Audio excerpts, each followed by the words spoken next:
ఆరేసుకో ఉంటదిలే పాప అని అంటారేమో. ఆమె ఆరేసుకున్నా పారేసుకున్నా ఆమె గోచితో అయినా ఆమెతో అయినా మనకేం పేచీలు కానీ ఆమె గోచీని తీసుకొచ్చి దానికి ఒక లవ్ సింబల్ వేసింది మన సొట్టదాయి. దాన్ని వెతుకుదామని వెళ్ళాను, కానీ యాడా కనిపించలేదయ్యో. అంటే అంతకంటే ముందే ఆ ఆంటీ దాంట్లోనే ఎతికిన, ఆడ చీరలు సరుకులు తప్ప గోచీలు చెడ్డీలు కనిపించలా. కొన్ని కనిపించినాయి అనుకో, అవి మనకు అవసరం లేనటివి. అయితే ఈమె దగ్గర ఇంతకు ముందు చూసాం కదా గోచీకి లవ్ సింబల్ వేయడం, అదే తీసుకుందాంలే అని ఏడుకొచ్చి ఎతకడం మొదలుపెట్టిన. ఎతికి ఎతికి ఎతికి ఎతికి ఎతికి ఎతికి చివరాఖరికైతే కనిపెట్టినాను అనుకో. దాని వెనకాల ఒక పెద్ద కథ ఉంది. అయితే అప్పుడే నాకు మన పెద్దోళ్ళు ఊరకనే అనలేదు ఏ మాట అని తెలిసొచ్చింది. మనమేదో మాట సామెతగా సామెత మాటలా వాడేస్తున్నాం గాని వాళ్ళు మాత్రం అనుభవంతోనే చెప్పినారు అని కూడా తెలిసొచ్చింది. మీరినే ఉంటారుగా, సూది కోసం సోదికి పోతే పాత రంకు బయటపడిందని. అట్టాగే జరిగింది ఈరోజు. అదేందో ఇప్పుడు చూసేయండి. జయ శ్రీరామ అనే వాళ్ళందరూ అసాల్టర్స్ అని అనసూయ ఒక కూత కూసింది కదా, దాని గురించి సొట్టదా ఏమైనా వీడియో చేసిందా అని వెతకడానికి వెళ్ళాను. ఎందుకంటే ఇది అందరి ఆడాళ్ళ గురించి ఎక్సెట్రా ఎక్సెట్రా గురించి వీడియోలు చేసి వాగేయడం దీనికి అలవాటు కదా. అట్ట జయ శ్రీరామ అనే అందరూ మీరందరూ అని వాడింది అది, సరేనా? అట్లా వాడిన అనసూయ గురించి ఏం చేసింది వీడియో అని చూడడానికి పోతే ఏం లేదు.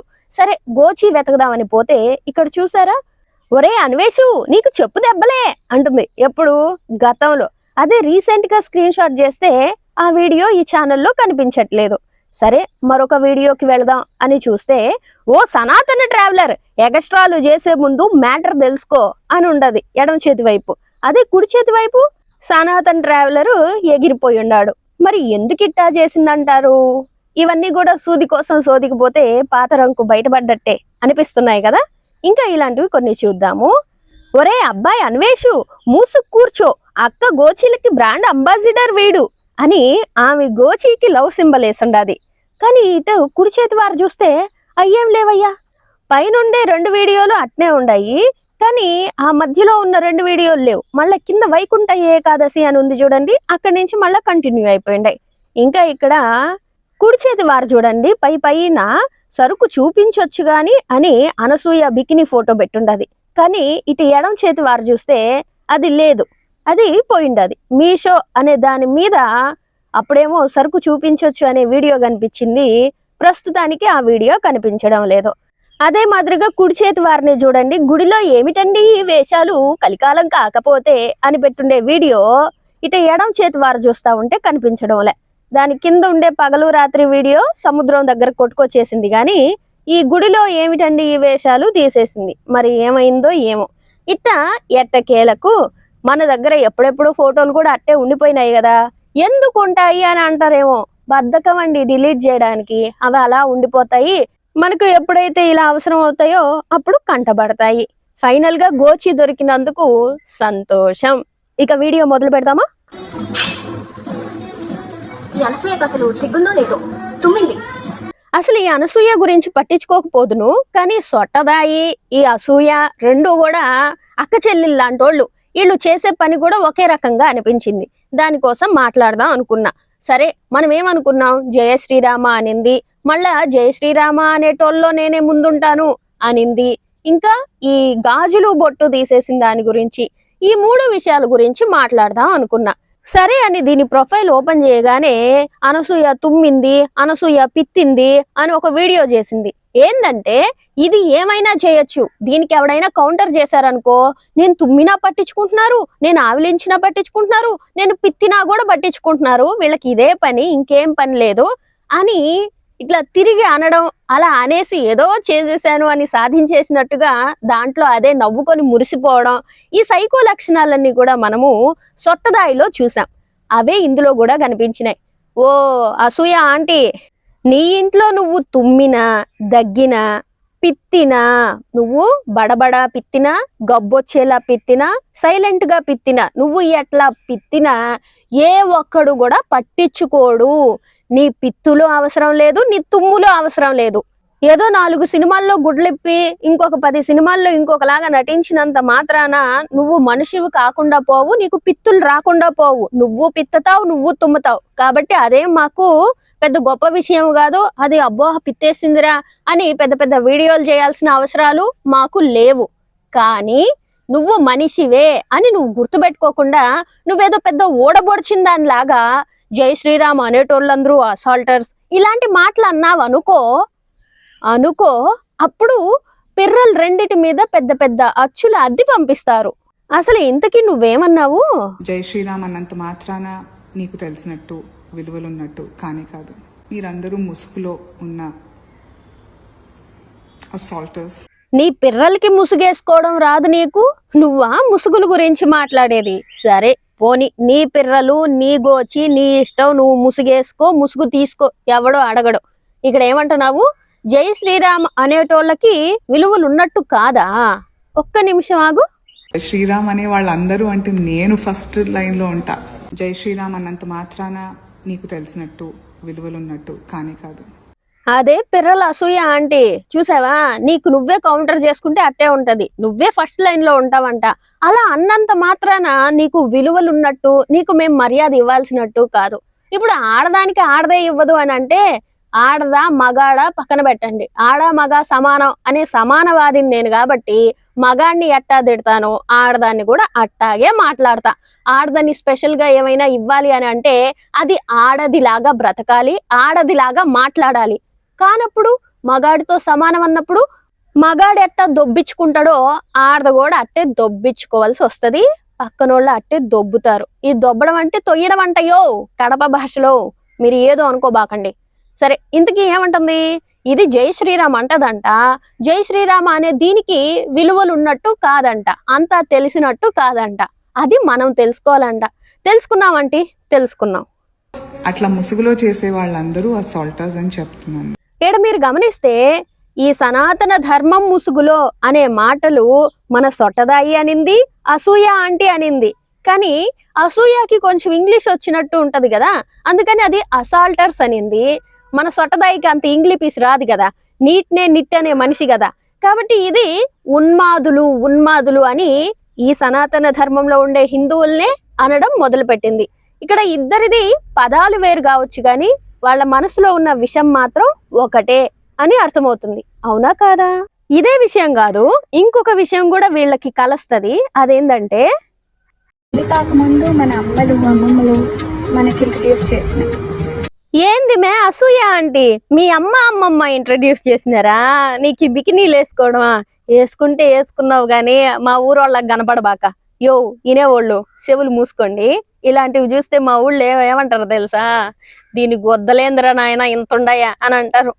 నిజమేనియా, నేనేమి ఎక్కువ తక్కువ చెప్పట్లే. కావాలంటే ఇదే వీడియోని తీసుకొచ్చి మా ఊరు తాతోళ్ళ దగ్గర చూపించండి. వాళ్ళు నేను అన్న మాట కాకుండా ఇంకేమన్నా అంటే అప్పుడు నన్ను అడగండి, ఏంది మేము మీ ఊరు గురించి మాట్లాడినావు అని. దాన్ని పెళ్లితో లింక్ పెట్టి ఏంది ఇదే ఇంత ఆలోచిస్తా ఉండదే?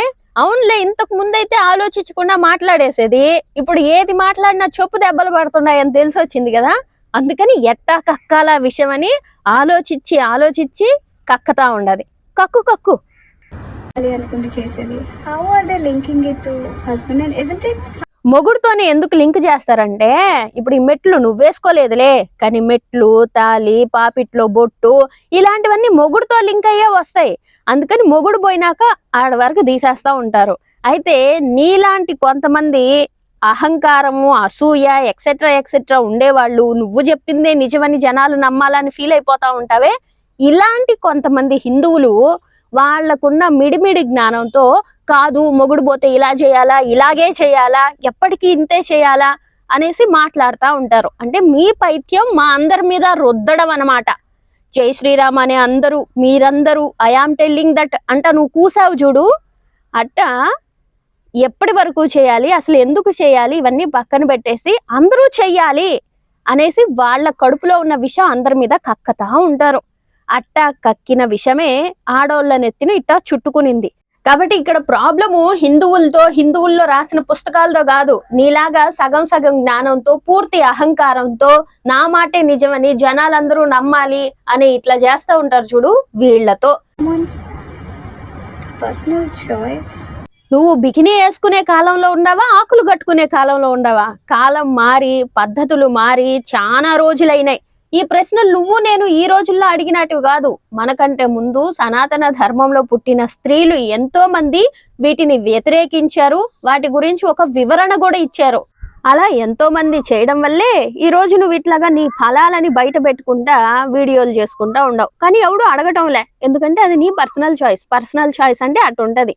అయితే ఆ రోజుల్లో ప్రశ్నించిన వాళ్ళకి ఈ రోజుల్లో ప్రశ్నిస్తున్న నీలాంటి ఆడవాళ్ళకి ఒక చిన్న తేడా ఉండదు. అది గమనించాల జనాలందరూ కూడా. ఒకప్పటి ఆడవాళ్ళు నిజంగా బాధ అనుభవించి అది కరెక్ట్ కాదు అనిపించి సమాజాన్ని ప్రశ్నించారు, సాంప్రదాయాన్ని కూడా ప్రశ్నించారు. అది వ్యాలిడ్. ఇక్కడ ఇట్లాగా గుడ్డలిప్పి తిరిగే ఆడోళ్ళు ఉన్నారే, వీళ్ళకి అవసరమైనప్పుడు బొట్లు పెడతారు, అవసరమైనప్పుడు మెట్లు వేసుకుంటారు, అనవసరం అనిపిస్తే అన్ని తీసేసి గుడ్డలతో కూడా ఇప్పేసి తిరగతా ఉంటారు.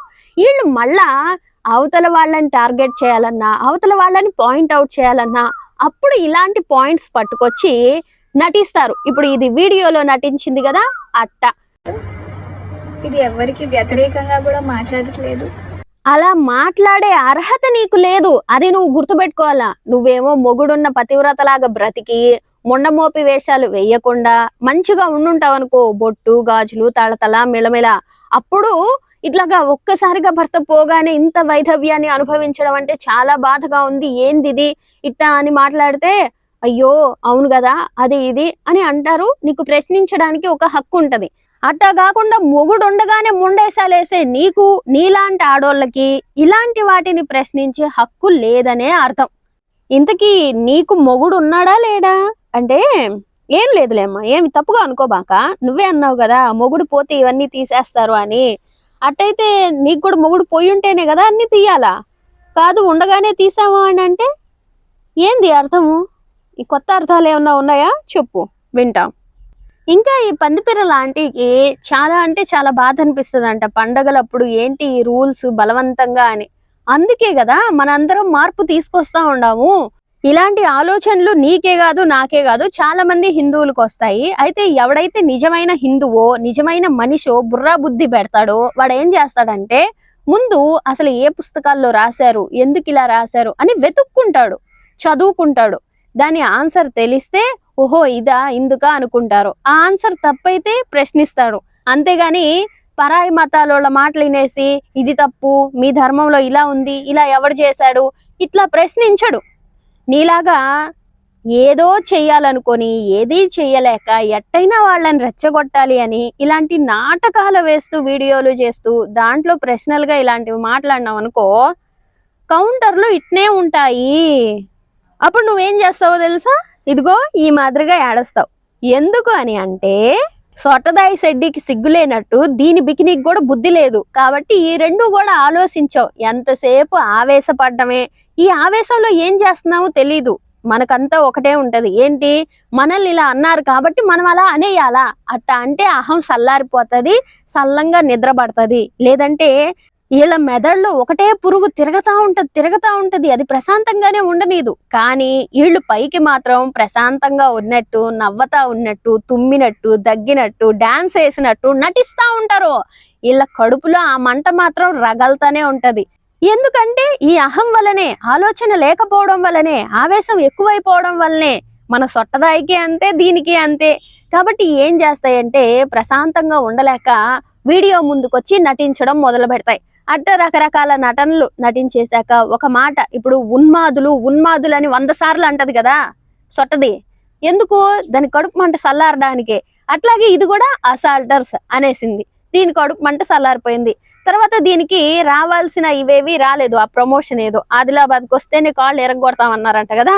ఇంకా ఇట్లా చాలా ఇదైన తర్వాత అప్పుడు మళ్ళా నేను జై శ్రీరామ అంటే అనింది అందరినీ కాదు ఇట్టా అని తిరిగి చెప్పింది. కానీ అక్కడితో సల్లంగా ఉండల, ఏదో ఎవరినో అనేయాలి, ఏదో చేసేయాలి అన్న ఒక పగ లోపల. కానీ ఏమీ చేయలేదు, చేస్తే పిర్రలు పగిలిపోతాయని తెలుసు. అందుకని ఆలోచించి మళ్ళా ఈ ఎత్తేసి ఎప్పుడో చచ్చిపోయిన వాళ్ళ నాన్న 3 ఏళ్ల క్రితం చచ్చినట్టు, అదేదో ఈవిడ బాధపడ్డట్టు, అప్పటి నుంచి వీళ్ళమ్మ ముండమోసినట్టు, అంటే బొట్టు పెట్టుకోకుండా గాజులు పగలు కొట్టేసుకొని ఇట్లా తెల్ల చీర కట్టుకొని ఉన్నట్టు ఈ ఏడుపులన్నీ కూడా ఏడుస్తుంది. కానీ నిజానికి ఇవన్నీ కూడా దీని వేషాలే తప్ప వాళ్ళ అమ్మగారు అలా లేరు, వాళ్ళ నాన్నగారు చనిపోయి 5 సంవత్సరాలు అయిందంట. మన సొట్టదాయి చెప్తుంది కదా విత్ ప్రూఫ్స్ అని. అట్లా మీకు ప్రూఫ్ కూడా కావాలి అని అంటే కింద కామెంట్ సెక్షన్ లో అక్షయ్ రాజ్ వీడియో ఇస్తున్నాను, అది చూడండి, మీకు పూర్తి డీటెయిల్స్ తెలుస్తాయి. ఇక సొట్టదాయికైనా ఈ అసూయకైనా పిర్రలో పగుందా, కడుపులో కసుందా, దాన్ని ఎట్టా జనాల ముందు పెట్టేసావా అంటే అప్పటికప్పుడే అనే ఆలోచనే తప్ప ఈ ఆవేశాన్ని అణిచిపెట్టుకోవడం, ఆలోచనతో ఒక మాట మాట్లాడడం, ఆవేశం లేకుండా ఆలోచించడం ఇవి చేత కావన్నమాట. కాబట్టి వీళ్ళు ఏం చేస్తారంటే కడుపులో కుమిలిపోతున్నా, కుళ్ళిపోతున్నా పైకి మాత్రం పక్కపక్క నవ్వుతా మేమేమీ అవ్వలేదే, మాకేమీ కాలేదే అని నటిస్తారు. ఎంత దూరం నటిస్తారని అంటే ఇంకా నటించడానికి ఏమీ లేదు అన్నంత దూరం నటిస్తారు. ఆ తర్వాత ఇదిగో ఈ మాదిరిగా ఏడవడం మొదలు పెడతారు. ఇంతకంటే ఆలోచించి ఏడవడం అయినా, ఆలోచించి మాట్లాడడం అయినా వీళ్ళ చేత కాదు. అయితే ఇంకా చాలా చెప్పాలని ఉంది కానీ రకరకాల ఈ వైలేషన్స్ అని చెప్పేసి మనకు స్ట్రైక్లు వేస్తున్నారు, అందుకని ఇక్కడితో ఆపుతున్నాను. అయితే ఒకే ఒక మాట,